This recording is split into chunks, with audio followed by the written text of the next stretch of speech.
Түскі асқа келіңіздер деп шақырған күтуші қыздың даусын естіген Күлімхан әжей елең ете қалды. Немересі Айшаның даусына ұқсатты. Елден бұрын бөлмеден шығып, күтуші қыздың жанына жетіп барды. Айша деп қалғанын да білмей қалды. Ол еместігіне көзі жеткенде ғана кері қайтты. Жапырлап асханаға жөнелген қарт аналарға ілеспей, өз бөлмесіне барып қайта жайғасты. Біраздан бері сөзі жарасып, құрбысына айналған Вераның «Не болды? Жүрсеңші» деп қиылғанына мән бермей отыра берді. Терезеге телміріп, үнсіз қалды. Көңілі, торығулы Күлімхан әжейдің көзінен үзілген құсалы сағыныштың моншақтары әжімді бетін жауып жатты. Бұл күйге қалай түстім? Қай тұстан қате жібердім деген өткенге ой жүгіртті. Ата-анадан ерте айырылды. Тұрмысқа шықты. Бірінші күйеуінен етегі қанамай ажырасып кетті. Екінші рет тұрмыс құрды. Құдай жарылқап 35-інде ұлды болды. Есімін Құдай берген қойды. Көп ұзамай сүйген жары жазылмас дертке шалдығып қаза тапты.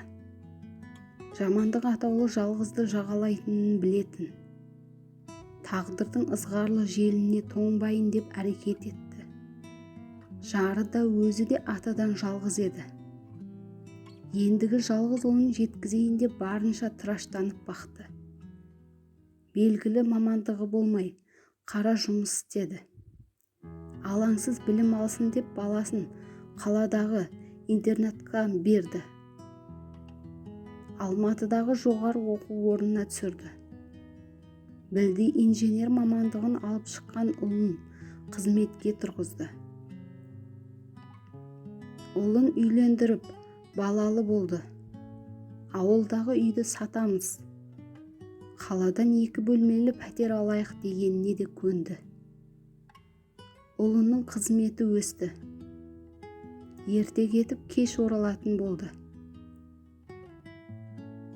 Ес білгелі ұлының ана жанынан жырақта өсіп, тас бауыр, без бүйрек болып кеткенін, қазақы тәрбиеден қалып, қалада тұрып, дара жүріп үйреніп қалғанын кеш білді. Қауырт, асығыс өткен өмірінде ұлымен бетпе-бет отырып, аналы балалы болып сырласқан күн есіне түсіре алмады.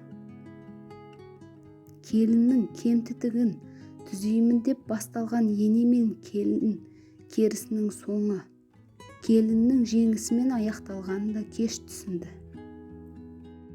Соңғы кездері буын ауруы жабысып, аяғын бастырмай қоятынды шығарған.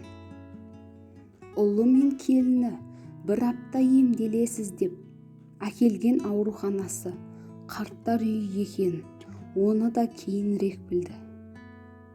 70-ке келіп жеткен жерім осы екен деп іштей тынған.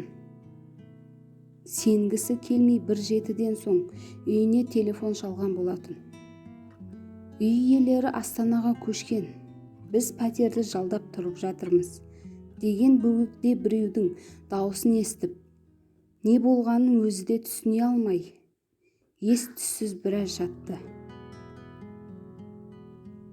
Ақыры үмітін үзді.